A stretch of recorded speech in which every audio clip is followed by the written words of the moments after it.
Hello, my name is Jack Francis. I'm an art education major at Western Michigan University. And today I'm bringing to you an episode of the podcast called Thanatos to Pluto, Greek and Roman Death Systems. And what this is going to be is it's just going to be a brief look at the Greek and Roman death systems, how they handled their dead, how they treated their dead, then also what they thought happened after death. What did their religions say would happen to them?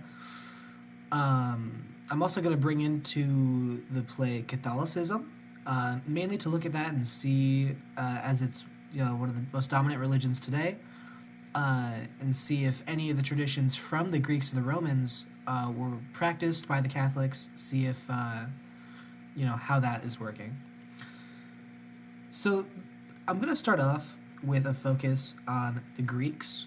Then I'll move to the Romans, and then I will talk about the similarities and differences between them, and then I'll bring up the Catholicism. There is a guest speaker on the podcast. I have the Reverend Paula Duran, who will be joining us. After we talk about Greek and Rome, she'll come on and give her input. And yeah, so without further ado, let's get started.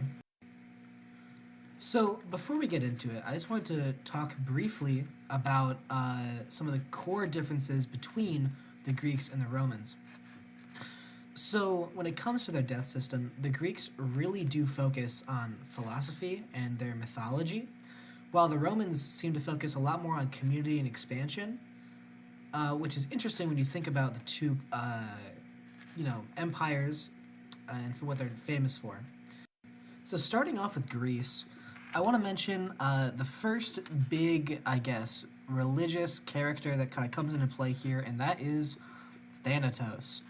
So yeah, it's the same guy that Thanos from the Marvel Comics was named after. Thanatos is said to be the guy who shows up when you die. So think kind of the Grim Reaper figure. He shows up and collects the souls of those who died naturally. And he is going to lead you down to the underworld and kind of show you where to go and get you started on your journey. After that, so once you get down there, you arrive at a riverbank, and you'll meet Charon or Charon. It kind of depends on who you ask. And it also is different based on if you are looking at the Greek or the Roman interpretation of this character. But the Greeks is more typically read as Charon, Charon. And you had to give him a coin, and he would ferry you across the river. So now let's say I don't have cash on me. I just died. I went down there without any money. Well, the idea is if I didn't have any money, kind of tough luck, kid. I would just be not allowed to go to heaven. I wouldn't be allowed to keep going on my journey in the underworld. So that's where ghosts come from. So the idea is if you don't put a coin under the tongue of someone who has died and they cannot pay the ferry price, which I'll get into that a little bit later, then they would become a ghost who would wander either the shores of the riverbed, or they would wander and make their way back up to the mortal world and kind of cause a little bit of havoc. So after you kind of get past that area, the next place you're going to meet is the gates of the underworld. So this is where Cerberus, the three-headed dog, he's the one who's responsible for making sure that nobody breaks into the underworld and that nobody escapes from the underworld.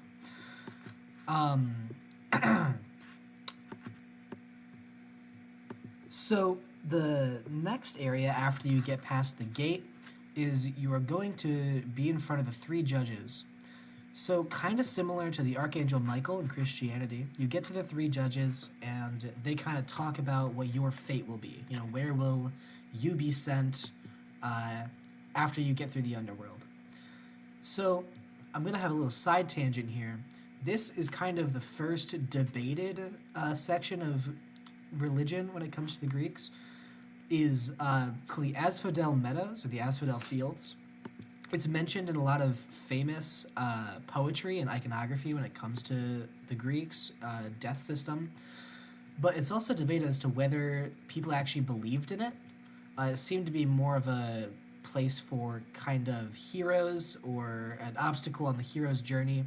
But what this was it was a field of flowers and grass where, as you walk through it, you forget everything about your mortal life, so that way you can move on and pursue greener pastures.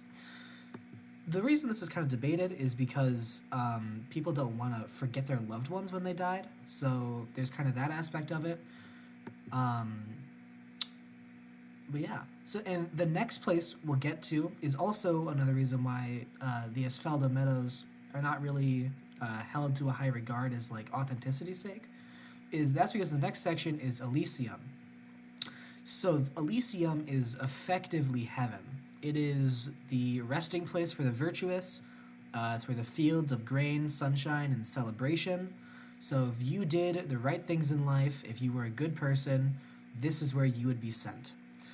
Um, and that's why the Asphalto Meadows kind of doesn't really make sense right before this field. The thought is that maybe it's a continuation of it or an interpretation of Elysium and kind of the bliss is ignorance type cliche that people have. But yeah, so for most people, Elysium is where you're going to end up.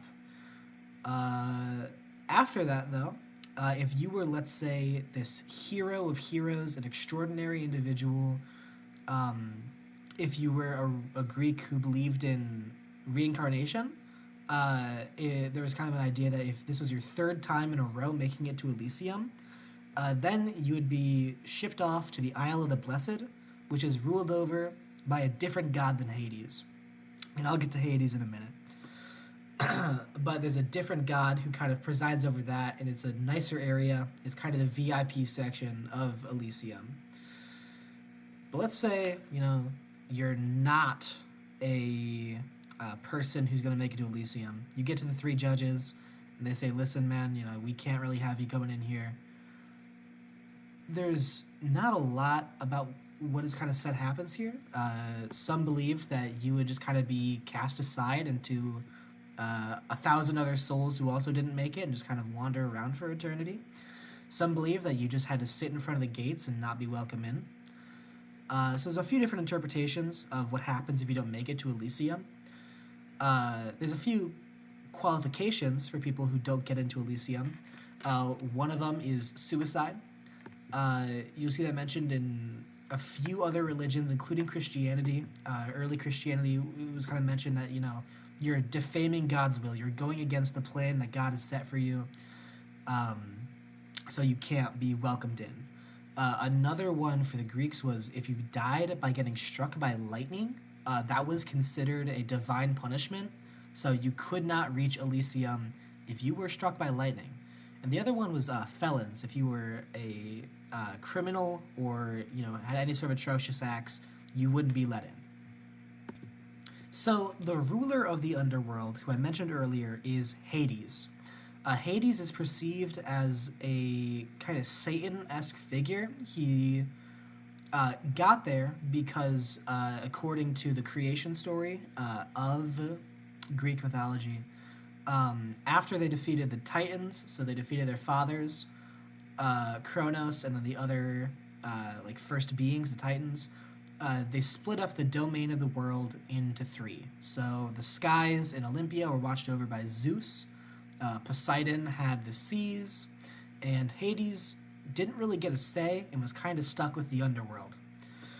And there's a few different interpretations of how Hades took that information and took that deal. Some of it says that he was very upset and angry and was jealous. And others, kind of the farther as time would go on, show him as more of a laissez-faire, doesn't really care type attitude. I think it's interesting, especially because, as I'll mention later, Pluto, the Roman interpretation of Hades, would kind of fit more into the laissez-faire category. So the first story I want to mention is the myth of Persephone. It's a very famous, probably one of the most famous Greek myths, and it's the origin kind of the seasons, and it mentions a few key things about their underworld that I want to mention. So the myth of Persephone starts off with the story starts off with Demeter. So Demeter was the goddess of harvest and crop growing and farmers, and she had some daughters. One of her daughters was named Kore, Kore. So as time would go on, Hades would decide, hey, I want a wife. So he would go and kidnap Kore to be his wife. In this interpretation of the story, it is. I do want to mention the fact that Hades is Kore's uncle, technically, so he's kidnapping his niece to marry. But also, in other interpretations, later on in time, some of it would kind of mention Hades as more of a courter, and it was more willing. But the first interpretations of the story were definitely that he kidnapped Kore. So Kore gets kidnapped, and Demeter is pissed. She gets so angry, in fact, that she decides that no crops are going to grow until she gets Kore back from Hades. But she doesn't know where she is yet, so she kind of goes around to all the gods, asking, like, hey, have you seen my daughter? Have you seen my daughter? And it gets to the point where, because there's no more sacrifices being made for the gods, Zeus kind of has enough of it and goes to Hades and says, listen, man, you gotta give her back her daughter, So Hades, kind of frustrated, gives Kore a pomegranate. She only eats she eats 4 of the seeds, sorry. He gives her 9, she eats 4. And as she tries to leave, she realizes that she can't. So one of the rules in the underworld is if you eat the food, you cannot leave. You're kind of stuck there until you leave. But because she didn't eat a full meal and she only ate the 4 seeds, not the 9, she's only stuck there for 4 months out of the year. So, because of this, Demeter decides to punish the rest of the world while Kore is stuck in Hades. Another thing to mention, which I will go in detail later, is the Greeks' obsession with women's sexuality, particularly things like virginity or sexual assault, is mentioned a lot in Greek mythology. In the case of Kore, or better known as Persephone, she isn't actually given the name Persephone until she sleeps with Hades, and then he changes her name for her. So, yeah, the story of Hades and Persephone isn't exactly a happy story. It's the story that the Greeks used to justify the changing of seasons. Persephone would kind of become like the goddess of springtime, is what she's kind of known as. And yeah, so it's just a story I wanted to mention to kind of show the idea of the Greeks and one of their religious stories. The next thing I want to talk about when it comes to the Greeks is their odd obsession with suicide. So, when I was doing my research for this, almost every single story I found coming from Greek mythology had to do with suicide. And I was kind of confused because I guess I wasn't expecting that, but the more that you look into it, in my account, I found 30 different stories about people killing themselves for various reasons in Greek mythos, which is interesting because it's so heavily frowned upon in the culture, and yet their mythos talks about it so often. And it's often seen as a way of, I don't want to say repentance, but sort of a final, I can't do anything else, so I'm just going to kill myself kind of motif. We see this in a few of the stories. I'm not going to mention them for time's sake. However, if you would like, I will put a link in the video, or I guess in the audio towards the end of this, showing various different studies. Another thing about that, too, is the Greeks did have kind of this weird obsession with incestuous stories, and a lot of times the end result of that would be suicide. It might be something like a father accidentally sleeps with his daughter and then is so struck by guilt he kills himself. Or a girl is sexually assaulted and can't take it anymore and kills herself, only for someone to find out that they were cousins and then they kill themselves too. It just kind of depends. That's in the method of suicide kind of varied. It wasn't like a certain one that stuck out. Um, but it is important to mention, I think, when looking at the Greek culture, about how it was so heavily frowned upon and yet was so prevalent in the stories that they were talking about. So, to transition a bit to the Romans, the first key change is that instead of Hades, the Romans worshipped Pluto as kind of the god of death. Uh, Pluto, however, was thought as more of a cheerful guy than Hades. If Hades was this kind of gloomy god of death, Pluto was a cheery outlook to the end. Another thing to mention is that they didn't change the name for the domain of Hades. So Pluto was the ruler of Hades, which is the name of the Greek god and also the name of the location. Um, Pluto, the name and where that came from is kind of a little weird. It's thought to have come from the wealth god Plotus from Greek religion, who is the god of wealth and gold.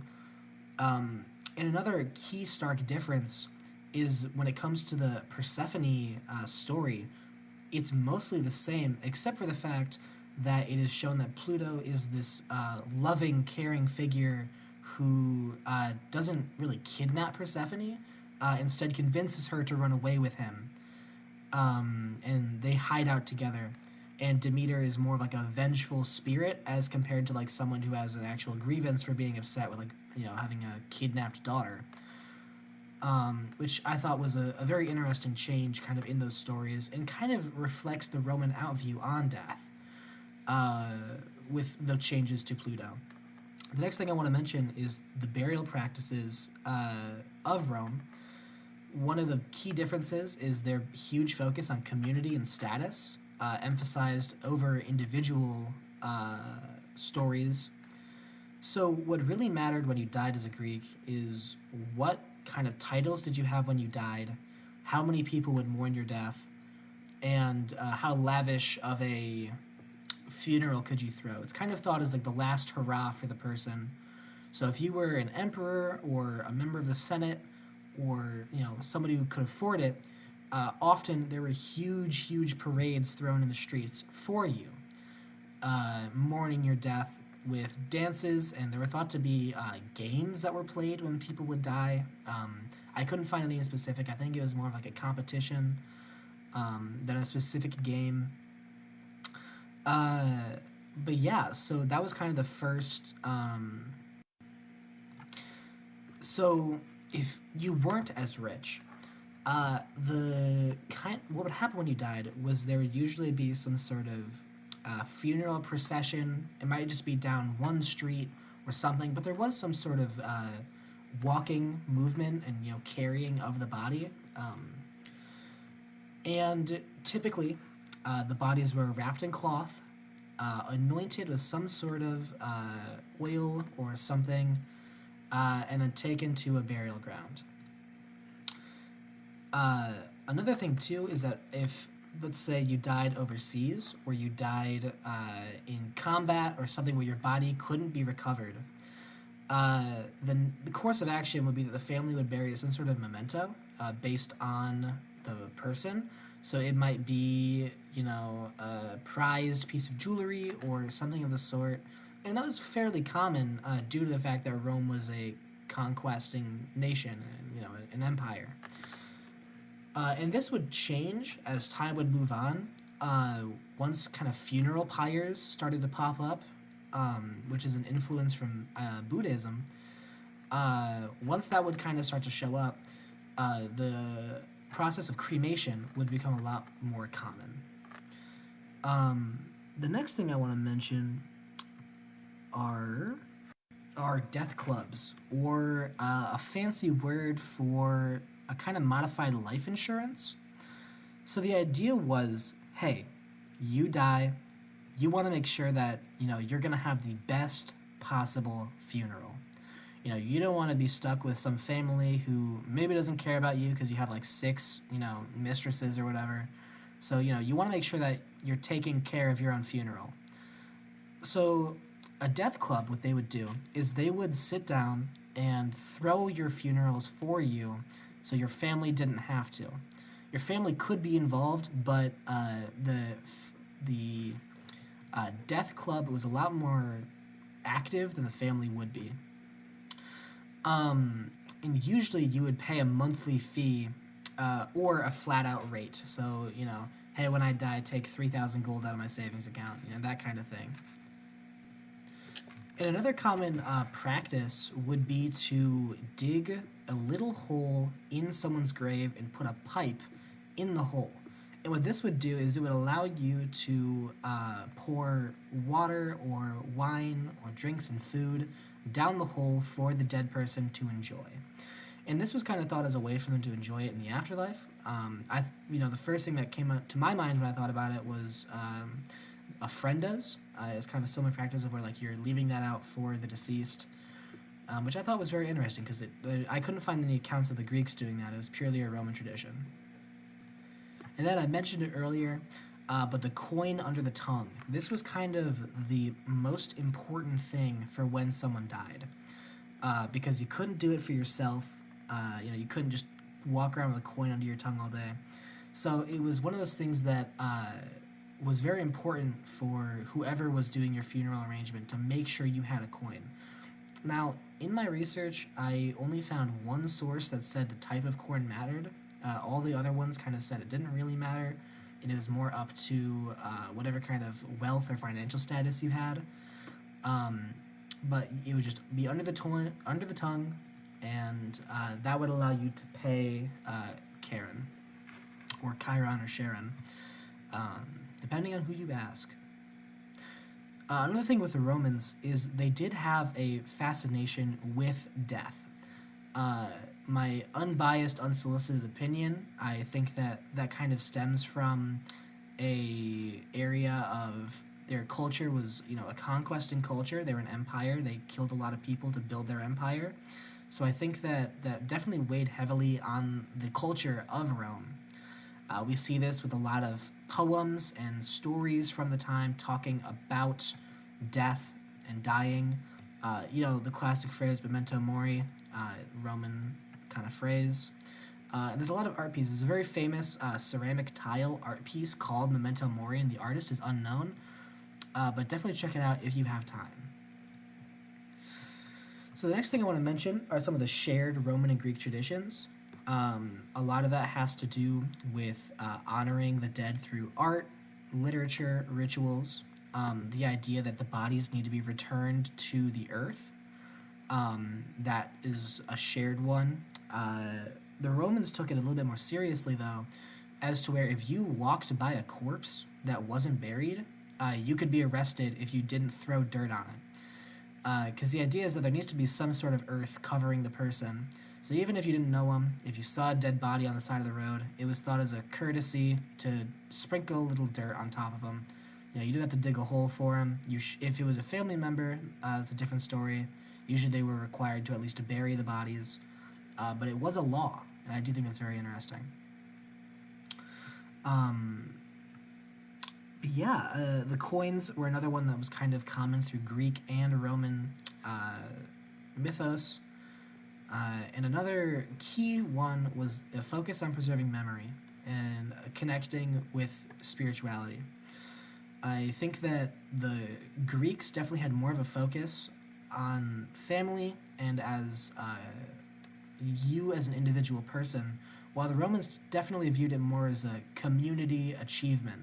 Your successes were the successes of Rome, was kind of the thought.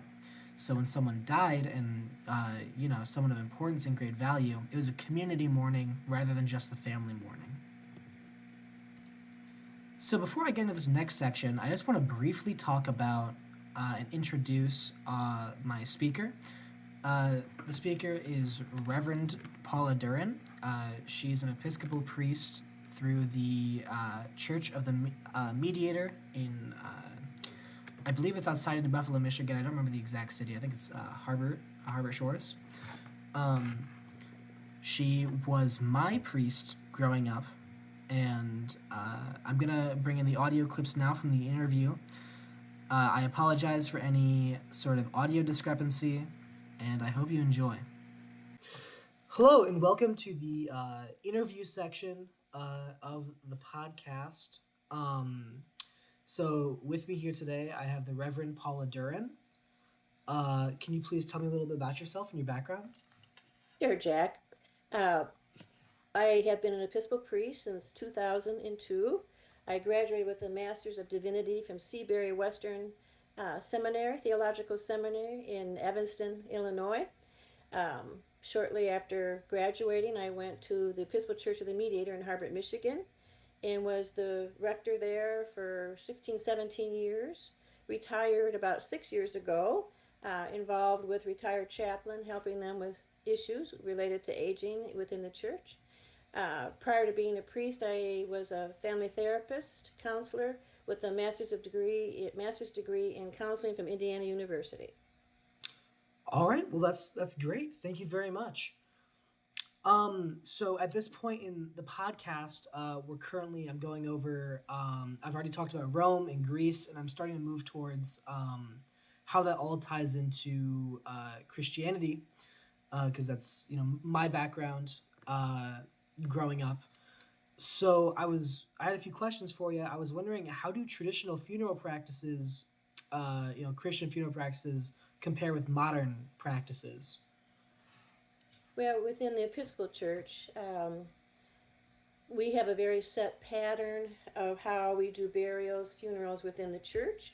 We call it it's the Book of Common Prayer, which has all the liturgies for baptisms, funerals, weddings, Holy Eucharist. And so we follow a fairly set pattern, um, which we involve the family with, asking the family to help us pick out the scripture readings they'd like to have for their loved one, help pick out the hymns. So it's relatively set. What I've noticed in my time as a priest is that things have moved in that, well, one thing I think is the pandemic really affected what goes on with funerals.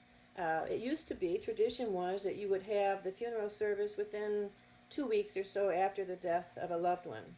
But then with the pandemic hitting, that was not an option to gather like that.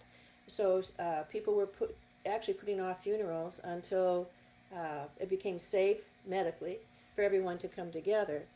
I've seen that carry over in today's world, in that people don't have the need to do the funeral practices as quickly after the death of a loved one. Um, and there's mixed reactions to that. It's really up to what helps the grieving family the most. Um, so that's one change that I've noticed, is the timing. I would say most people still prefer to have the burial funeral within a relatively short time, 10 days to 2 weeks after the death of their loved one.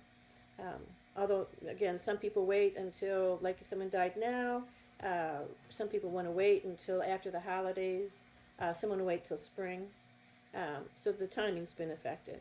Uh, Another thing that I've noticed is that people, it used to be that was very traditional to have a viewing in a funeral home and then have the funeral separate within the church. There's more movement now of people wanting to have the viewing, so to speak, right in the church, right before the funeral, the burial, which I think it's kind of interesting. That was a very ancient practice. That the many times funerals were in the individual's home, um, and so the whole experience took place there. And then there would be a procession sometimes from the home to what they would consider a holy site, with the family leading that. So that's another change, is people wanting to do the whole thing within the church. Uh, Also, what I've noticed which is a change, is people want to see the service leaning more towards a celebration of life rather than a formal, traditional religious burial funeral. Um, that poses some challenges um, in that if there's people that want to speak about their loved one, um, you've got a captive audience. Hmm. And I've seen some people speak for close to 30 minutes, which is challenging Yeah. when there's children or family around. My practice is to ask individuals to keep that to like a 7 to 9 minute tribute to their loved one. My preference, also as a priest, would be that they save that time during, we have fellowship afterwards. We usually have a very large meal, everyone gathers together. It's very intimate and not as formal as the religious service itself, so people have a chance to speak about their loved one and provide support to one another. All right. Well, yeah. Thank you. So, did any practices from Rome or Greece influence Christian practices? Most definitely. It's really interesting to look at early churches and even prior to that, before Christianity began, to see what the practices and rituals were. Um, as I was saying earlier, one of the things that took place was a procession. And now we do that within the Episcopal Church. And probably other Christian churches do that as well. In the Episcopal Church, we have a special prayer litany of when the ashes or the uh, funeral casket is brought in before it enters the church. It's a very lovely prayer. Um, there's also a prayer that is used to sanctify the burial, so to the grave site. Although it's already been sanctified, but it's more a matter of formality and helping the family move into the moment of bereavement. So that's a similarity. Another one is, I think it's really interesting to see that back in ancient times, there were the original, what I would call tombstones or headstones. And you can find those when you, if you go to a museum or whatever, you can see these, before Christianity, these wonderful symbols of the individual's life with their name on it. So we sort of moved with that into our current day practice of headstones, or monuments. Uh, the early in early history, they also had some monuments to their loved ones before Christianity. So that's one way that we sort of moved with that tradition and brought it into the current day. Another one was, back then they had, there actually were some individuals that preferred to be cremated, which most people don't know that that did take place many, many, many centuries ago, as well as the catacombs, where people, Christians at that point, were laid in catacombs with others around them. And so that movement of the deceased bodies being within the catacombs sort of leaned into our cemeteries. Oh, Which is, okay. isn't that interesting? That's very Where interesting. you have but so that practice of I guess you would call it mass massive burial sites being one site started a very long time ago. The same thing with preparation of the body. They did have rites, rites, preparing the body, which we do have now also. One of the things that's been interesting to me is to see when I first started, um, there wasn't a lot of movement towards cremation. People wanted to have the entire body, so to speak, embalmed and laid to rest. There's been a lot more movement towards people being cremated, which I think it shows a shift in some ways of our theology. Hmm. Ashes to ashes, dust to dust. Yeah. We go back from whence we came. So, another question that I wanted to ask is so, my background is Episcopal, but I was just wondering, like, what does the Bible say that happens after death? What is that? What does that look like? Well, simply put, Jesus says, "Whoever believes in me shall never die and shall have eternal life with me." And so the Bible, Jesus says, rather, Jesus says that if you believe in him, um, then you'll be with him forever. What that looks like, we don't really know. I mean, Hmm. there are some descriptions of saying, it's a grand reunion with all your loved ones, um, and that it's a place of complete love, which is my leaning. I believe that. Uh, Very graphically when Jesus was crucified and hanging on the cross with the two thieves on either side of him, one of them said, was chastising one of the thieves, saying, "Oh, quit giving him a hard time. He Hmm. did nothing." And Jesus said to him, "Even today, you will be with me in paradise." So, Hmm. whatever we think paradise Yeah. looks, that's what Jesus would say where we end up with him in paradise. Hmm. And that's it's interesting because the depictions that are spoke about in ancient Roman and ancient Greeks is very very very different Hmm. uh, So depictions. the afterlife Yeah. is very described very differently. Um, in early times, there was a lot thought of that you fell asleep. Yeah. You were just asleep. Um, and then your loved ones would give you different tokens, so to speak, to help you when you woke up or for that journey, Hmm. whenever that took place. Um, so yes, I mean it's Jesus changed a lot of religious Hmm. thoughts and beliefs. Yeah. All right, I just got like one last question for you. So, are there any practices that happen during mourning, for the family post passing? Well, there are. I mean, there's even yes. How do I put this? Um, in the Jewish tradition, they have what they call sitting shiva, where you sit with the family and you just spend time together. Where what we do now, we call that the visitation. And people come into the funeral home or the church for some people do it a day and a night in the funeral home. In the church, of course, it's just for a couple hours before the funeral service, and just spending time and talking about the individual and being there to support the individual. Um, because of my background as a therapist, I was able to be with people during that the family during that dying time, if I was invited to do so. Um, and then at the time of death, would say prayers with the whole family together. Uh, so there was support prior, during, and then afterwards. Uh, like I said, we do a large meal or some type of a tea or something to gather together afterwards. And then church members generally would provide food for the family during that time of dying, at the time of death, and for usually 2 weeks or so after the funeral, so the family could just be in their grief, Hmm. uh, and take care of themselves.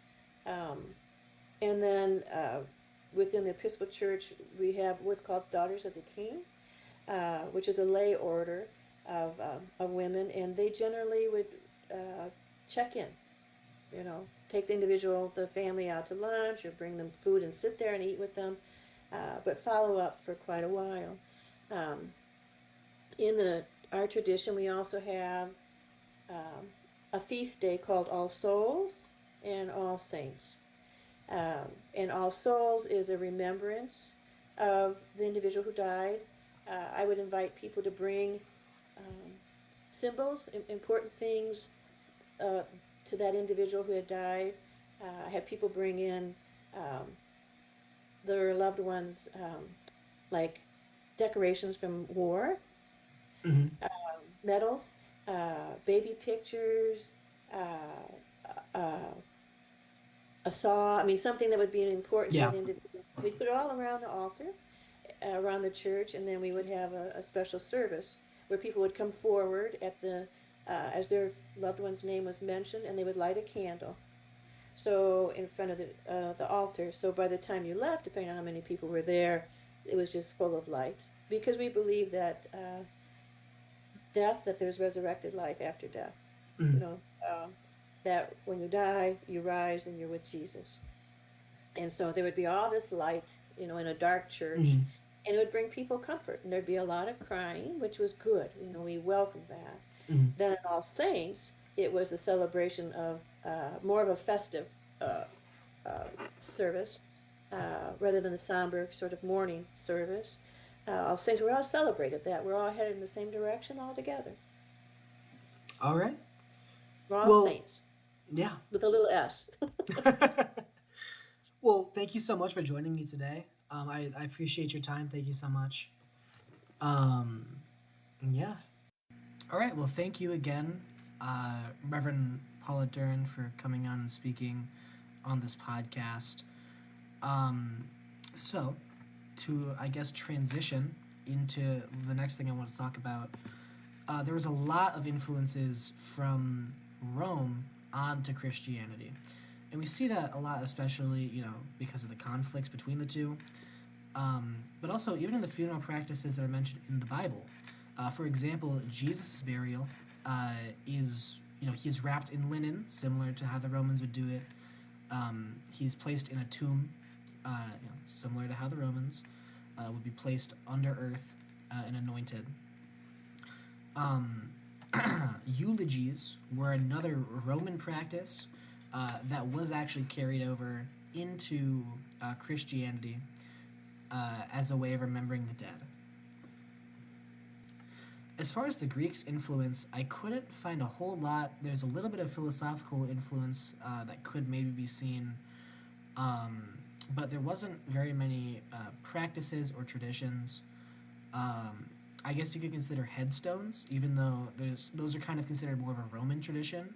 But headstones, tombstones.